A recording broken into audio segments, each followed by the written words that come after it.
You know, doing content on YouTube is a bitch. It really is. Um, I hate making excuses. I hate having to sit here and have this discussion all the time and keep making excuses because it's not what I do. It really isn't. I don't like to make excuses. I really don't.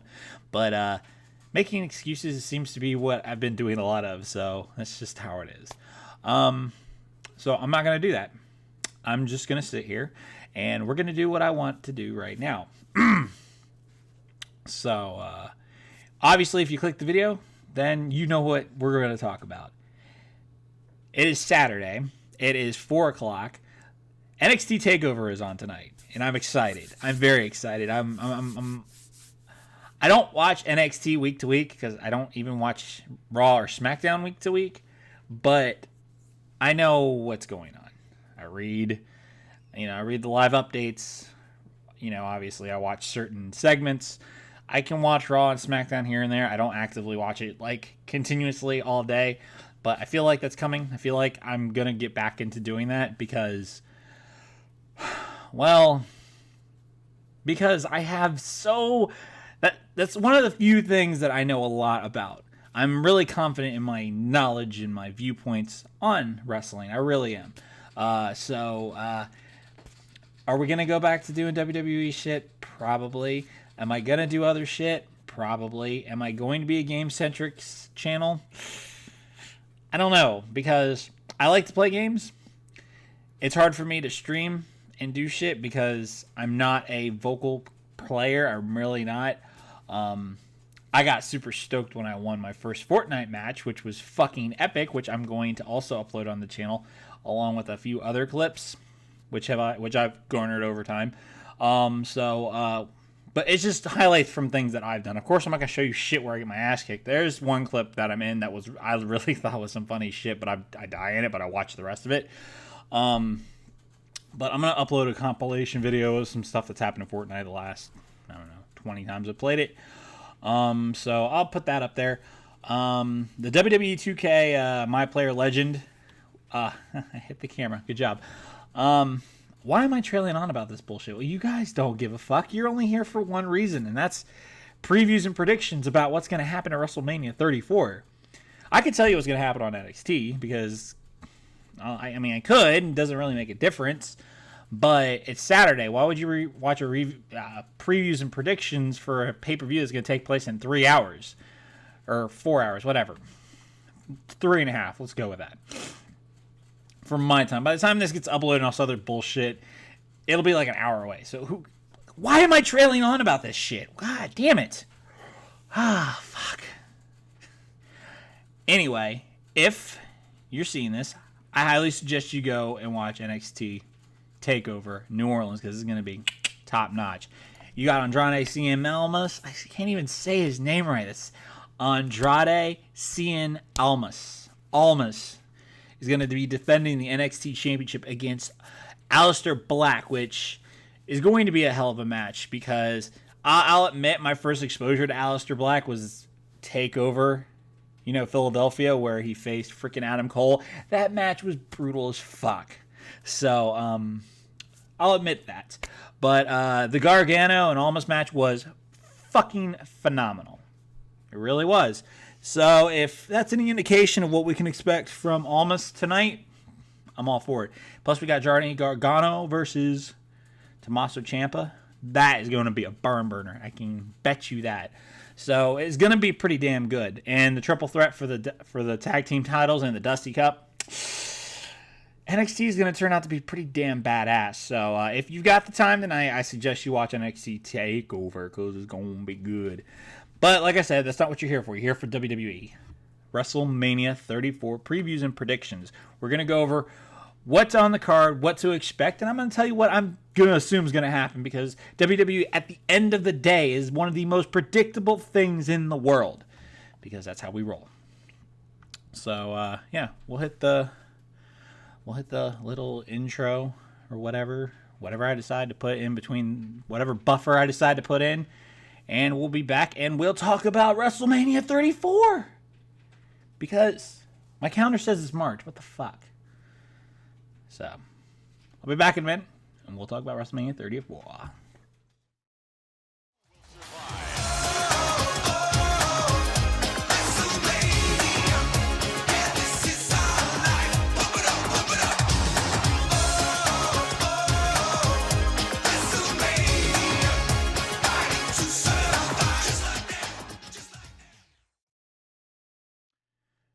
All right, so we're back. Two things I'm going to point out. One, the calendar changed magically because when I noticed it, I changed it because it's not March. Second of all this, the scruffiness is gone. I usually grow all this out in the winter, and I just don't fuck with it. And then I just pretty much, it's all gone. Oh, man. But anyway, WrestleMania 34 is tomorrow night, Sunday, April 8th, 2018. Live from Mercedes-Benz Arena. Or Superdome, sorry. Whatever. It's a dual-branded pay-per-view. Well, like, every pay-per-view is going to be from now on dual-branded because fuck the brand split.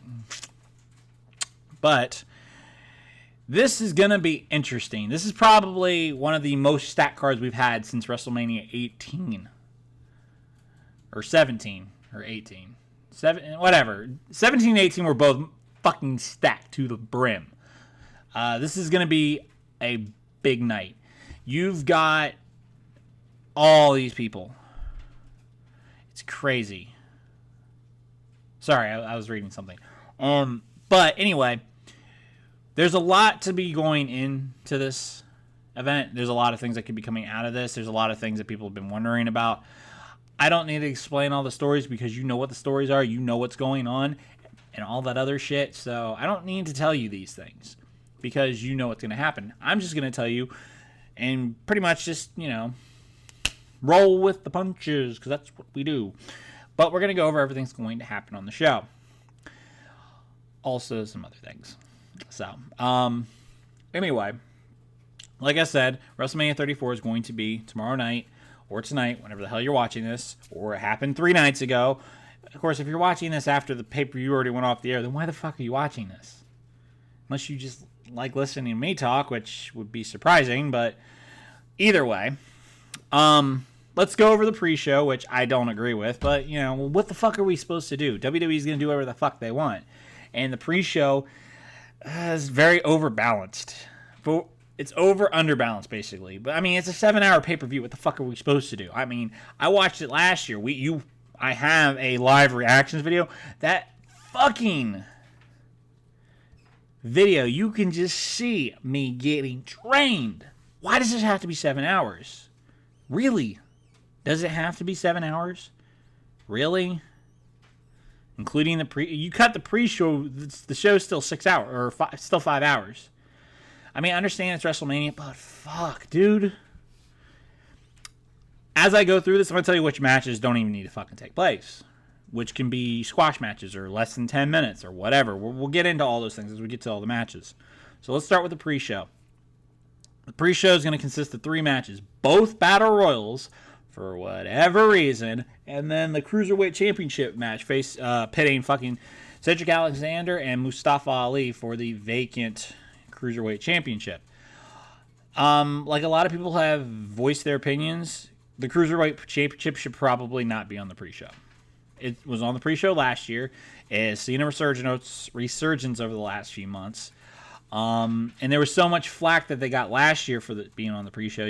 I think what you need to do is if you're going to have a 7-hour show, you need to balance it out a little bit. Yeah, I understand that some of these guys are only going to have maybe one chance to be on WrestleMania. It's very possible. A lot of these guys, have been on WrestleMania multiple times, like a Kurt Angle, like a Triple H, like Randy Orton, or a Miz, or Brock Lesnar, or Brock Lesnar. Yeah. Anyway, or I'm trying to. There's a lot of guys that haven't been on WrestleMania very many times that are actually on the card today, but you get my point. So yeah, this could be their only chance to even be on WrestleMania's card. So that's a big deal for some of these guys. Like Cedric Alexander, I would think he would get more chances. But you think Mustafa Ali, this may be the only time he gets to be on a WrestleMania card. You look at guys like Randy Orton. I just said Randy Orton. Why would I even fucking get into that realm of bullshit? You look at the Bludgeon Brothers, Harper and Rowan. This could be the last time they get a significant participation in WrestleMania. You look at Sami Zayn. This could be the last time he gets a real major match at WrestleMania. I mean, I'm not saying this isn't going to happen anymore. Fuck, look at Rusev. This could be the last time he gets a significant position on WrestleMania's card.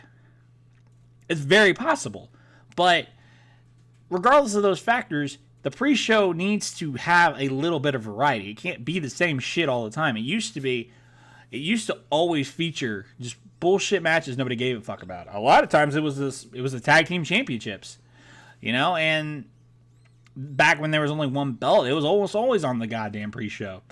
But what I'm getting at here is having both battle royals on the pre-show just makes it way too bullshit heavy. I mean, don't get me wrong.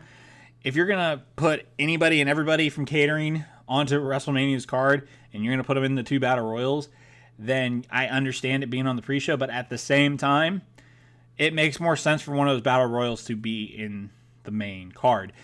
More specifically, to kind of, balance it out a little bit, you don't want to have 2 super huge multi-man matches back to back, because that's what's going to happen, because Mustafa Ali and Cedric Alexander's match is going to open the pre-show, which means the least amount of people are going to be in that arena. So you're going to put potentially one of the best matches of the night on first when you've got maybe 20 to 30,000 people there, when you're expecting anywhere in the upwards of 80 to 90,000. So, but, fuck it. Who cares? Right? It's just the cruiserweights. They just don't know what the fuck they're doing. Oh, bullshit. Either way, Mustafa Ali and Cedric Alexander are going to actually open the pre-show. If I had to pick, I would say Cedric is going to win this match, because he's kind of been on the cusp of winning this belt for ever. He's kind of always been the odd man out, and he's always kind of gotten fucked over because of other things that have happened, i.e., the rise of Neville, pretty much negated him getting that title. Rich Swann, he was, there was a good chance he could have got that from Rich Swann, but Neville came up out of the fucking ashes of depth, and then fucking Enzo shows up and fucks that all up, I'm pretty sure he was going to be slated to get it off of Enzo, and then he gets suspended, and it's like, he's kind of gotten the short end of the stick for the last year and a half. Mustafa Ali, I mean, he's been making a name for himself the last 6-7 months. But I don't think it's exactly the right time to give it to him. I could definitely see Mustafa Ali capturing the belt from Cedric within the next 6 months. But if anybody deserves it right now, it's Alexander, 100%. So if I had to make a choice, I would say Alexander should get it. If he doesn't get it, then if it were me, I would turn Alexander heel. But Alexander doesn't need to be a heel. He works perfectly fine as a face. I mean, he's one of those guys. He's dynamic enough. He could probably pull off either or. But I think he works better as a baby face. But I'm going with Cedric Alexander, because he deserves it, number one, and it's the more logical choice anyway. Like I said, I could definitely see Mustafa Ali getting that belt off him, or even at flip-flopping between the two of them. I mean, I hate flip-flopping titles, but I would not be opposed to the belt kind of bouncing between the two of them. That would be kind of cool. So we'll just have to wait and see what happens. And then we have the 2 battle royals, which are going to be back to back. I don't know which one is first, because they haven't said. They just made a point of saying the Cruiserweight Championship is going on first. They don't even know how many people are going to be in these fucking battle royals. It's an undisclosed number, because there's I'm going to be in the Andre the Giant Memorial. Fuck that, whatever. Regardless of how many people are, you're going to stick all the women that don't have a match already and all the men that don't have a match already in these 2 battle royals. So it's going to be some awkward, random ass number, or they might just even it out and round out the numbers. But regardless, based on who is left, based on who isn't in a match, if I was going to pick winners for the Andre match and for the women's match, which this is the second women's battle royal at WrestleMania, because there was one at 25, but we ignore that because that was a Miss WrestleMania battle royal, but same fucking thing, but it was won by a man, so whatever. If I was gonna pick, I think the women's battle royal is gonna come down to Sasha and Bayley, with Sasha winning, because Sasha needs that signature win, and she can tell, I'm the first battle royal winner, yay! Push me, because it's not gonna matter. And for the men, who's left? Fucking Elias. We'll give it to Elias because he's not doing jack shit anyway. If Rusev wasn't in the U.S. title match, I would give it to Rusev. But at the same time, I could also see Rusev winning the Money in the Bank. There's a lot of scenarios that are spinning around in my head right now, but Elias makes the most sense because who the fuck else is going to win it? Mojo Rawley won it last year. What the fuck did he do with it? Big Show won it. What the fuck did he do with it? Cesaro won it. What the fuck did he do with it? Baron Corbin won it. What the fuck did any of these assholes do with the honor of winning the Andre the Giant Memorial Battle Royal? Nothing. Not a goddamn thing.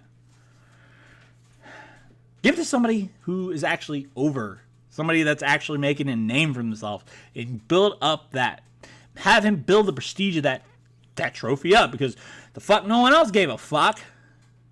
Elias would be perfect for that. He is the perfect vessel to actually sit here and promote that as a big beacon of, hey, look, I am awesome. I have this.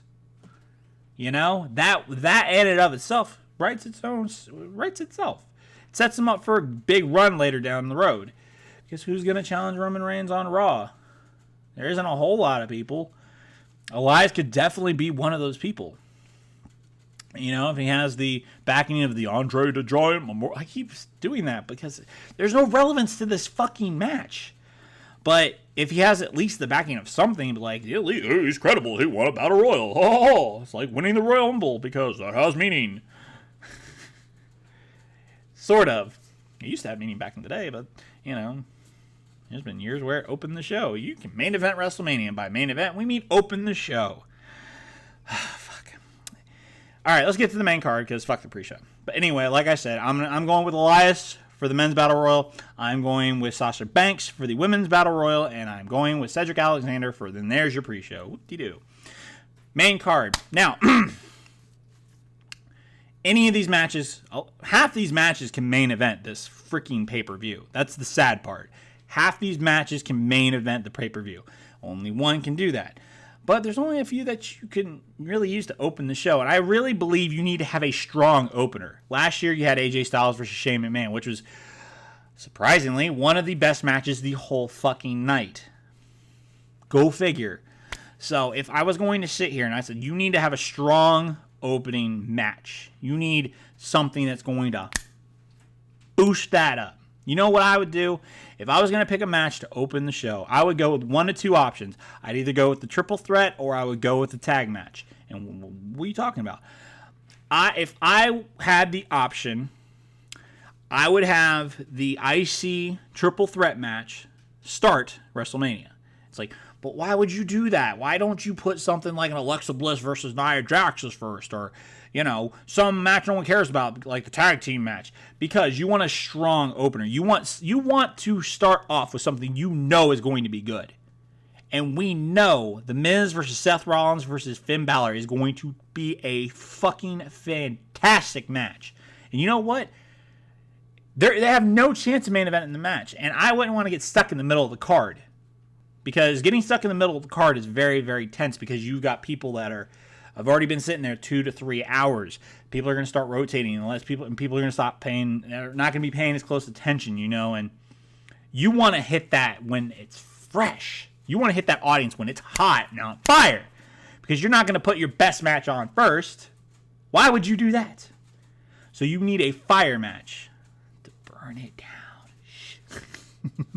But I would do the IC Championship first because you know that match is going to deliver. You know that match is going to be a workhorse match. And you know that match has the potential to be match of the night. So you want to start strong. That's what I would start with. As far as who wins, it's a toss-up. Miz is losing. I'm pretty sure. If he doesn't, he's losing it on Monday. But I'm more confident in thinking that Miz is going to lose tonight. So if I was going to pick, I would probably go with Seth Rollins. That is probably the more safe bet because I think that they want to readdress the idea of Finn Balor going after the Universal Championship eventually. We've already done the Seth Rollins versus Roman Reigns feud, and we've only hit the Reigns-Balor feud once. And if Finn Balor is tied up with the IC title, he's never going to go after the Universal title because they were never going to have him face fucking Brock fucking Lesnar. But he can compete with Roman Reigns because he's beaten Roman Reigns. So if it were me, I would give the title to Rollins. And then have The Miz, Seth Rollins, and Balor kind of fight it out, even at the next pay-per-view, whatever you want to do. But eventually, I see Finn Balor eventually going after the Universal Championship after he's kind of came off the IC title belt. So if I was going to put it on somebody, Seth Rollins is your man. That's what I would do. I think it needs to be on a legit babyface. Finn Balor is teetering on that tweener right now, but he's still a babyface. But Seth Rollins is a bona fide babyface, and we need a bona fide babyface to hold that title right now. So I'm going with Seth Rollins. So there you go. And you have a good opener. A great opener, in fact. So that's where I'm going to come off with that. Now, the match card after that is just really going to vary very differently because you can put any match anywhere. It's just a matter of what the last 3 matches are because those are usually going to be crucial because you're always going to have that big match, the buffer match, and then the main event. That buffer match is always you've got to be careful what you put in that buffer match because that is a dead spot. It is always a dead spot. So you got to be careful on what you're putting there. So what I would do after the IC title match, I think probably the best thing to do would be Alexa Bliss and Nia Jax. Because this is going to be ultimately a squash match. Because there's no way Alexa Bliss is beating Nia Jax. And if she does, the narrative of the entire build to this match would be stupid. She's going to sit here and fat shame her and make jokes and make her feel bad. And then she triumphs in the end. Who the fuck wants to watch that? That just is ugh. Although, there's still the idea of Carmella with that Money in the Bank briefcase. She's still holding that. Now, based on Baron Corbin failing his cash-in, I don't see Carmella failing hers. She can end up cashing it in and losing the belt the next fucking 2 weeks later. It doesn't really matter. But the fact that she is the first person to hold that briefcase tells me that she has to win in her first try. And, when she does actually cash in. It's been kind of annoying with her doing it every week, pretending to cash in, but she needs to win when she cashes in. She cannot lose. Otherwise, that credibility is fucking out the goddamn window. And why the hell did you give it to her if you were going to make her lose in the end? I mean, I know you've got Asuka and Charlotte, and all these other women, these major stars and shit. But if I was Carmella, I would cash in on Asuka because Asuka's going to. Sorry, I didn't mean to say that. I would cash in on Nia Jax and Alexa Bliss because Asuka's going to SmackDown. Spoiler for if you didn't think that was going to fucking happen. But since Asuka's going to be going to SmackDown after she beats Charlotte because Asuka's beating Charlotte, there's no fucking way she's losing tonight, at WrestleMania. There's no goddamn way, especially right now. You're not going to build her up all this time just for her to lose to Charlotte. Fuck that. So Asuka's going to go to SmackDown. So somebody has to come from SmackDown to kind of even it out. Best way to do that, you get Miss Money in the Bank. I mean, she's not at the same level as a fucking Asuka. But what are you going to fucking do? You bring her over. She interferes in this match. A la Seth Rollins, at 31. And then she pins Alexa Bliss. That's what I would do. I would have Carmella come in, cash in her Money in the Bank contract, and pin Alexa Bliss. If I was creative about it, I would have Nia Jax sit here and obliterate Alexa Bliss. I would then have Carmella, music hits, and then Nia Jax just completely turns around and just stares at the stage. And then Carmella has a stunt double come out on the stage. He's like, oh yeah, come on, you want to cash in? And then Carmella comes up behind her. Well, she's completely focused on this person at the end of the ramp because she's all the way up there, like 100 yards away. Sneaks in, real quiet, hands the briefcase, right? Sits there. Here's a bell. Nia says, what the hell? Carmella pins 1, 2, 3. Ding, ding, ding. Carmella's your new champion. And Nia Jax was not even paying the fuck attention. She was focused on this, and then ding, ding, ding. 1, 2, oh no! Carmella's your new champion. And you know what? You can have Nia Jax squash her 2 weeks later. I don't care. But that would just be an interesting, cool way of doing it. If I was creative, that's what I would do. Because it protects Nia. I mean, it makes her look a little stupid, but it also gives Carmella the advantage. It was like she was being very calculated with this because she knew she couldn't beat Nia Jax. And she wasn't confident enough to beat Alexa Bliss. But she was smart enough to let Nia Jax beat the shit out of Alexa Bliss and then also to trick Nia Jax. That's just me, though. So I expect Carmella to walk away with the Raw Women's, with the Raw Women's Championship by cashing in on Alexa Bliss. So that's where I'm going with that. Okay, at this point, it's kind of give or take. You got to debate on who you're going to put. I would now go with the tag team championships, the SmackDown tag team championships, the triple threat with the Usos, New Day, and the Bludgeon Brothers. This could also potentially be match of the night. It really could be. I'm going to lean a little more towards the Bludgeon Brothers. But I don't feel like they're going to give it to them yet. I feel like if it was in a one-on-one scenario, they would. But I think in this environment with so many you've essentially got 7 people in this match. I just expect this to be one of those scenarios where the Usos slide away. But I expect the Bludgeon Brothers, I expect the Bludgeon Brothers to get a match the next pay-per-view and take them from the Usos in a one-on-one tag, a 2-on-2 tag match. But in this day and age, and I think since the Usos have earned it at this point, I think they deserve to get a signature win on WrestleMania's main card, defending the tag team championships. Because they're the best team right now anyway, outside of Sheamus and Cesaro, which was an oddball pairing to begin with, but hey, it worked. Like I said, this has been a long-standing feud with the New Day and the Usos. You don't really have to put a whole lot of emphasis in it. Bludgeon Brothers have been tearing up SmackDown as of late. I expect the same thing to happen, but I do see the Usos eventually winning tonight. So I expect them to walk in and out of WrestleMania as the SmackDown Live Tag Team Champions. Who they pin? Probably one of the New Day. I'm going to guess Kofi, but it doesn't really matter who the fuck gets pinned. But I expect the Usos to retain here, but they will probably lose in the next pay-per-view. That's my reasoning for that, so there you go. After that, I was debating on where I was going to go with this because you are eventually going to have to tap into these main events, the 2 championship matches, the Ronda Rousey match, and the Daniel Bryan match, because eventually you're going to have to get into these. I would not put a tag match next because you just watched a tag match. So naturally, the next thing you're going to have to go with, I would probably, because you've got a lot of tag matches. You've got 4. So if I would probably sit here and... Do we go with that? Yeah, okay, I would go with that. Next, I'd probably go with the U.S. Championship match. That seems like a pretty good spot after the tag match.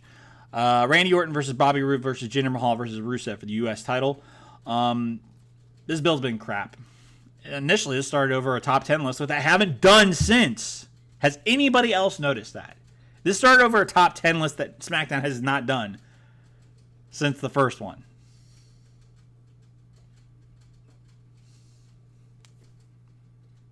Anyone? All right. So, Randy Orton beat Bobby Roode at the last pay-per-view at Fastlane to get the U.S. title, which was a little surprising, but also not. But if it were me, I would actually go with it. I would actually sit here and I would say, without any inclination, because fuck Bobby Roode, fuck Jinder Mahal, and fuck Randy Orton, Rusev Day must win. Rusev Day must win this match. As over as he is, and as big of a name he is right now, Rusev should get this title. Now, I've also contemplated him winning the Money in the Bank. There's a lot of scenarios that are just kind of bubbling around in my head, but we won't know anything until the supposed draft happens in a couple weeks. So we're not going to go head over heels into everything that's going to happen from now on until after that happens, and especially until after the Raw and SmackDown after Mania, because if there's going to be one, it's going to get mentioned either on Monday or Tuesday. So we'll just hold off on the Money in the Bank shit and all that other stuff until then. But right now, in this moment, Rusev deserves that U.S. title. He can be a 3-time United States champion. That's an accolade that he should get. You know, it's a pretty distinctive accolade. I mean, there's a lot of people that are 3-time champions, but I think Rusev deserves it. He's the most over guy on the freaking roster right now, and nobody wants Jinder Mahal to have it. I mean, if he didn't win the WWE Championship last year, then, this wouldn't be as big of a fucking deal. If you switch out Jinder Mahal holding the U.S. title that entire time, nobody probably would have gave a fuck. He probably would have been a little more over. But the fact that he had the WWE Championship and completely fucked that up and completely fucked Nakamura up, yeah, I don't give a shit. And then Bobby Roode, Bobby Roode's boring. I'm sorry, he is. I mean, he does okay in the ring, and he's boring. There's nothing like I mean, he's flashy. His entrance is flashy and all this other shit, but babyface Bobby Roode is boring. Just like babyface Orton's boring. You can have a babyface Jinder Mahal because Ginger, but they're boring. Nobody cares. I mean, they didn't really do anything with the U.S. title anyway. They really didn't. So if I'm gonna give it to anybody, I would give it to Rusev, and I would make Rusev a babyface at this point because he's pretty much over. So you might as well make him a fucking babyface. Quit making him a goddamn heel. Now we're getting to the nitty-gritty. Now we're getting into, okay, where are we going to put these 4 big matches? Because now you have to start tapping into them because you only have 2 buffers left. You only have a tag match and Asuka's match. So you got to start playing some of these other matches. At this point, I don't want to do this, but you need to have somebody fill in the middle, and you want to have attention grabbing in the middle to kind of keep people awake and keep people alert and keep people into this. I would put the Daniel Bryan, Shane McMahon versus Kevin Owens and Sami Zayn match in at this point. And now you're like, but this is Daniel Bryan's return. This is an epic moment. Yes, it is. It really fucking is. But you've got to understand where the WWE is coming from. If the smart marks had their choice, Bryan's match would be last. Or it would be second to last. Or whatever. Because it's Daniel fucking Bryan. But the WWE is not going to sit here and rest its laurels on that. They're going to put Bryan in the middle of the card. Yes, he's going to get over as fuck. Yes, it's probably going to be the most lit that crowd's going to be, but the crowd's going to die after this. So if you're going to do anything, it's going to be now. So I would suggest to put Daniel Bryan and Shane McMahon versus Kevin Owens and Sami Zayn at this spot in the middle of the card, because you're going to be able to pick up the momentum here. Because, when we have the U.S. title match, it's going to kind of be lackadays, even though Rusev's in the match. You also got to figure you're going to have a tag match before that. So, moods are going to kind of be a little low. Rusev is going to kind of pick that up when he wins, hopefully. So you keep going with that momentum because you want to keep going strong after that point. You have Daniel Bryan's match, which everybody's anticipatingly waiting. Bryan's going to have a major effect next year when he's in a singles match, as long as he stays healthy and none of this shit fucks up. But as long as he stays the course and he stays healthy and he abides by the WWE's little bullshit, when he makes his singles return at a major pay-per-view, that will be epic in itself. This is a tag match. This is a test for him. I don't expect this to be amazingly awesome. I don't expect this to be some crazy, insane match. But I expect it to be good regardless, because it's got Daniel Bryan, Kevin Owens, Sami Zayn, some of the best fucking workers in the business right now.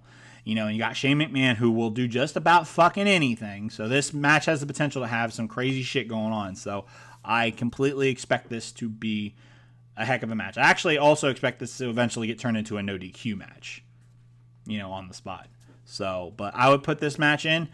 If I was gonna pick, I'm gonna go with Bryan and McMahon here.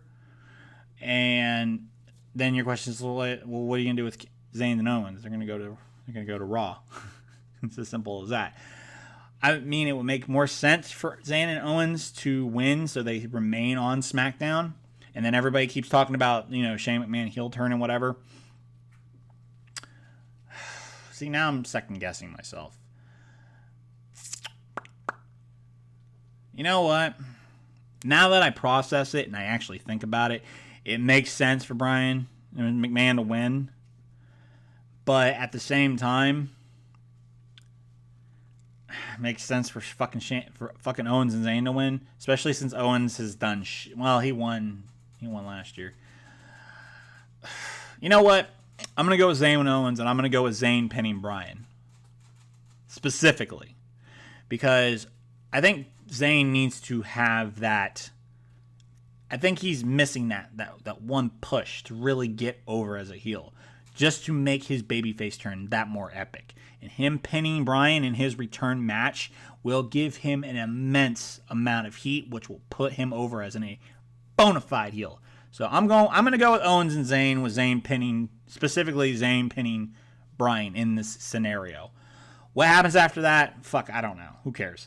Because that's reaching way too far into the goddamn cookie jar, and we're not going to do that. All right. Now we're going to get into the nitty gritty. We still have, at this point, because you've got to have Asuka go near last. So I'm going to go with Cesaro and Sheamus versus Braun Strowman and 2D determined. If it's the Big Show, fuck this. If it's Kane, fuck this. I don't know. Samoa Joe does sound like the cool answer. Braun Strowman winning by himself also seems like a cool answer, but do you really want him to squash Cesaro and Sheamus? Not really. So if I had to pick, I don't know who Braun Strowman's partner is going to be. Joe seems like the safe bet. He really does. It could be an out of nowhere fucking grab for all we know. It really could. I mean, you could just pull somebody completely random that we're not even fucking thinking of, which is probably what's going to happen, to hell even debut in team with Braun Strowman for all we know, like a Johnny Gargano, but I doubt that. But you know what I mean? I just feel like there's something that we're missing, because they wouldn't put this off for this long. I mean, they put off the Undertaker Cena thing until WrestleMania. So him putting off who his partner is this long leads me to think it's going to be somebody that's returning that is not already on the roster. Is it Joe? Very possibly could be. Is it a Woken Bray Wyatt? That's possible too. We don't know. Doesn't matter who it is. I don't care who the partner is. Braun Strowman's winning. He needs to fucking hold some kind of title. He got fucked out of the Universal title twice. Give him something. Give him the fucking tag titles. At least that'll, hold over until he wins the Universal title eventually. It's what makes things so sad. Sorry, Sheamus and Cesaro, your run's over. Braun Strowman and mystery partner will win the tag team titles at WrestleMania. We're almost done, and this is annoying. Oh, fuck. I'm thirsty, too. Anyway, so we're almost done. We've got a few more matches left. At this point, we do Charlotte versus Asuka. Do we? No, we do not. This, I think, would be the ideal time. I know it's back-to-back, but what are you going to fucking do? This would be the ideal time, I think, to do the Angle Rousey Triple H Stephanie McMahon match. Because ultimately, you're going to have some cooldown before we get into the last three matches, which are going to be the big matches. So I think Kurt Angle, Rousey, Triple H, Stephanie McMahon goes on here. I don't really care about this match. I don't really care that Ronda Rousey's here. She hasn't had any actual matches yet, so I can't really sit here and say I'm going to be excited. I don't really want to see Kurt Angle wrestle anyway. I mean, yeah, he was fantastic back in the day, but, I mean, he's well past his prime. I don't give two fucks about Triple H wrestling. I don't even want to see Stephanie McMahon. So, but Rousey's going to win. She's not going to lose in her debut match. They did not sign Ronda fucking Rousey for her to lose her first freaking match. And you know they didn't. So, Ronda Rousey and Kurt Angle win. Simple as that. I have nothing else to say about this match. I don't. What am I forgetting? I got that match, that one, that. Okay. Last three matches. Since I know WWE is a bunch of idiots, and I know Vince McMahon ultimately decides who's going to main event, which should the main event be? You know what the main event should be. Is it going to main event? No, it's not. I hate it, but what are you going to do? Next is going to be AJ Styles versus Shinsuke Nakamura, which is probably going to be the best match of the night. If it's not, then, it's going to be a very, very close second, because they're going to be competing with, Alexander Ali as far as the best match, because I feel like they're going to put on a hell of a match. The triple threat IC championship match is going to be a hell of a match too, but I just feel like Nakamura and Styles know this is the match that people have been wanting for years. They know that everybody has gone to this, is going to be watching this for this match. You cannot tell me that they are fucking going to have a hell of a match.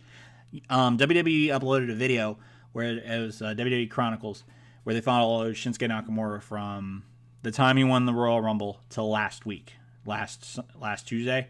Fantastic video. If you haven't seen it, definitely check it out. WWE Chronicles Shinsuke Nakamura. Just search that on YouTube and you'll find it. Anyway, it pretty much just followed him and just where his mind's at, how he's looking at this whole, transition and stuff like that. And he really, he's been working his entire career just for this, just to have a match at WrestleMania. He never envisioned winning the Royal Rumble and being able to be in a main event spot on WrestleMania.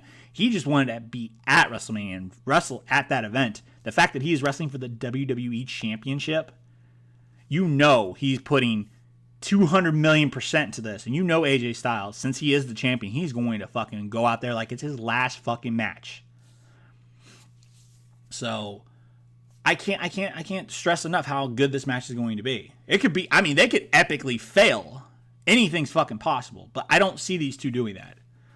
These guys are going to put on the best fucking match they can possibly conceive, because this is very possible they will never wrestle again. It is very possible. Because who knows, AJ may go to Raw, and then it'll never happen again. It's very possible. So this may be the one and only time this happens. So they're going to put everything they've got into this match. And I highly expect this to be basically the best match. Nakamura's got to win. I love AJ Styles in a, no homo way, but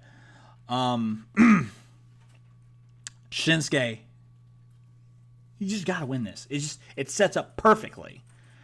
And I've turned into a Nakamura mark as time has progressed, but Nakamura should be winning this match. It just sets up beautifully, and it's going to be epic, and people are going to be excited, and they're going to be stoked for this. So that's where I'm going. Shinsuke Nakamura beats AJ Styles for the WWE Championship. Should be fantastic.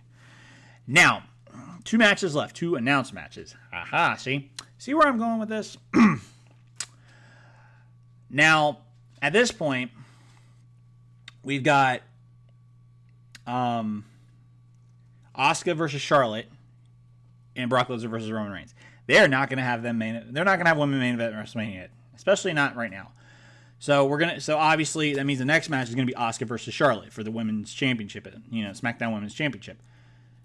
If you think Asuka is not winning this match, then you obviously don't know how creative works, and you don't know how undefeated streaks work, and you don't know what kind of a payoff it is for somebody to beat an undefeated streak. The relevance of The Undertaker losing to Brock Lesnar was in the complete shock factor. Complete shock. Nobody expected it. He hadn't lost in so many years. It's like, Brock Lesnar not going to be able to beat him. Nobody else was able to beat him. The best in the world, CM Punk, couldn't beat him. Triple H, the Golden Shovel Bearer, couldn't beat him. Mr. WrestleMania, Shawn Michaels, couldn't beat him. What's to make me think Mr. Part-Timer Brock Lesnar is going to beat him? What happened? He won.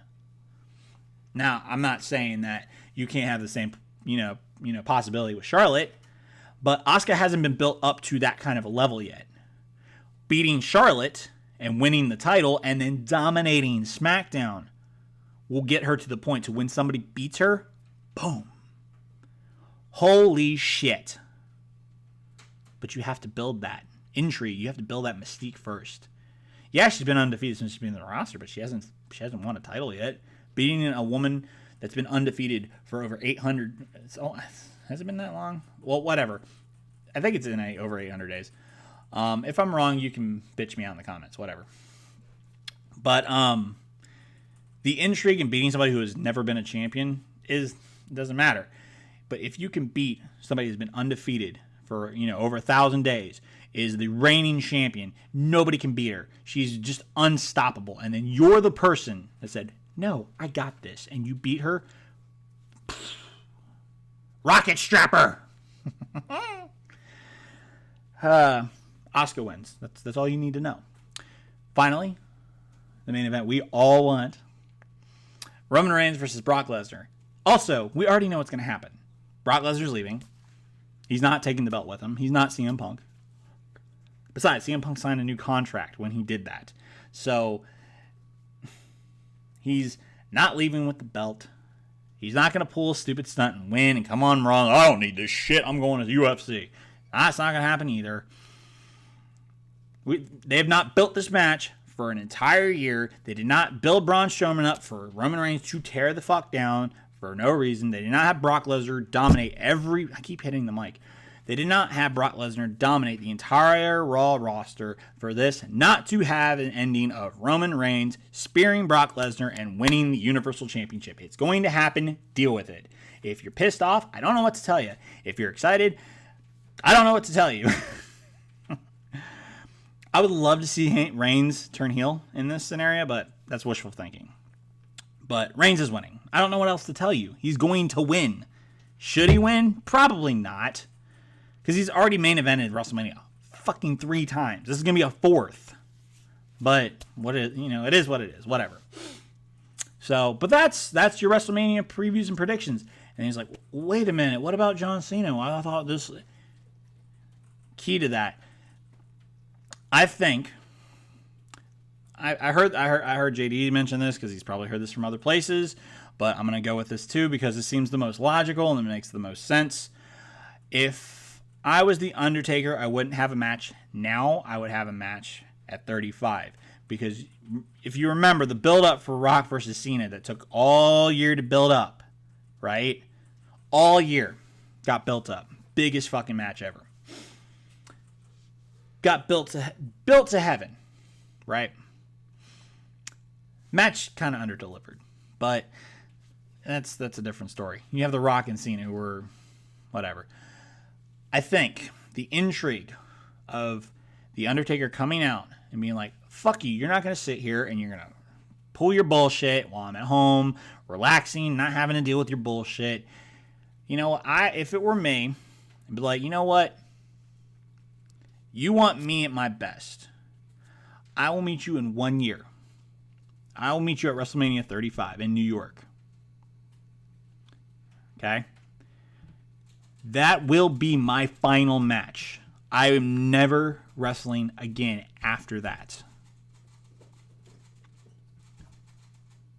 But if I beat you, you are done. Have a career versus career match. Why not? I like the intrigue in that. Or, whatever. I mean, it kind of negates kind of what I'm thinking long term. But I mean, the scenario doesn't really matter right now. We can build a scenario later. But I just see The Undertaker coming out because I like this idea. He's just coming out and saying, look, I'm not fighting you right now. I don't have to fight you. Besides, I'm not going to fight you on your terms. He comes out while Cena's kind of just sitting around in the audience. They kind of show him periodically in the, oh, yeah, we're partying. Come down the end of the show, everybody's getting ready to leave, and then you hear the gong. He comes out on his motorcycle, not with the gong, but the gong hits, and everybody's, oh, it's The Undertaker, but vroom, vroom, you hear that's what I would do. Don't necessarily have to have Kid Rock, because I feel like that's kind of a red herring. It's just there to be like, oh, no. You know what I mean? But I would have him come out, say, look, you know what, Cena? I'll face you at WrestleMania. I'm not going to get into that. I'll tap on it real quick, though. Undertaker challenges Cena for WrestleMania 35. John Cena, at some point between now and WrestleMania 35, gets number 17. That would be intriguing in and of itself, don't you think? Just saying. Oh, hell. That's all I have. That's what I expect to happen at WrestleMania. A whole bunch of crazy shit. Let me know what you think. Let me know who do you think's in a main event. You shouldn't be telling me anything besides what I told you because you know what's in a main event. Do you think The Undertaker and Cena's going to have an actual physical match, at WrestleMania 34? Do you think we're going to get a parlay until WrestleMania 35? Do you think Asuka's going to lose her streak to Charlotte right now? Do you think that the best match is going to actually be Shinsuke Nakamura versus AJ Styles? Do you think the best match is going to be Alexa Bliss versus Nia Jax? I can't, I can't even say that with a straight face. Let me know down in the comments below. If you're new to the channel, if you just found the channel based on the video and on the tags, and make sure to hit that subscribe button down below and hit that bell for notifications, because I don't upload every day because I have a life, unfortunately.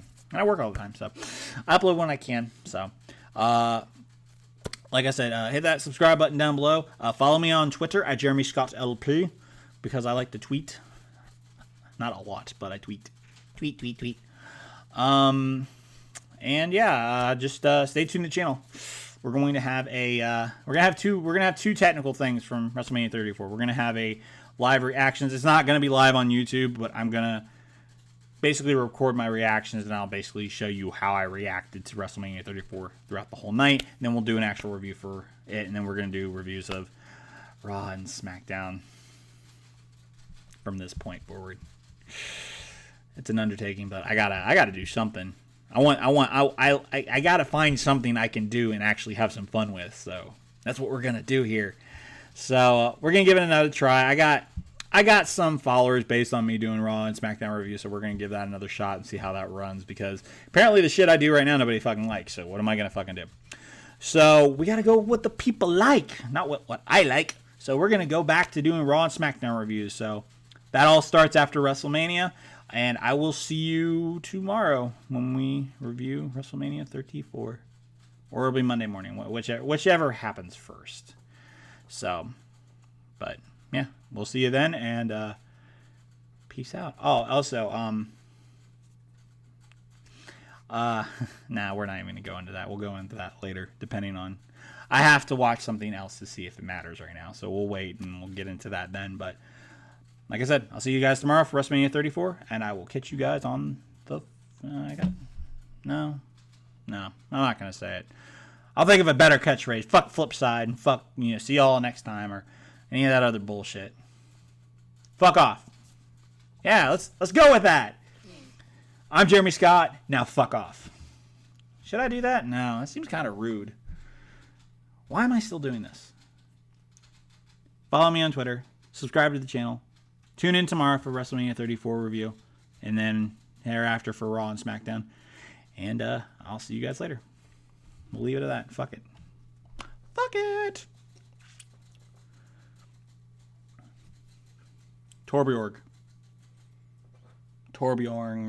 however you want to pronounce it. Whatever the fuck. I can use him. I'm decent, but anybody fucking using a guy that has an automatic turret is decent. I could use Torbjorn. He's my main. You mean the turret? The turret's your main, right? No, I could use him. I make shields and shit. Turret's your main, yeah. Turret. La la la la la la la. Build them up, break them down. That's what the turret does. I just make shields. Here's a shield. Here's a shield. Why am I talking about Overwatch? This is fucking wrestling. Fuck. I'll see you guys later.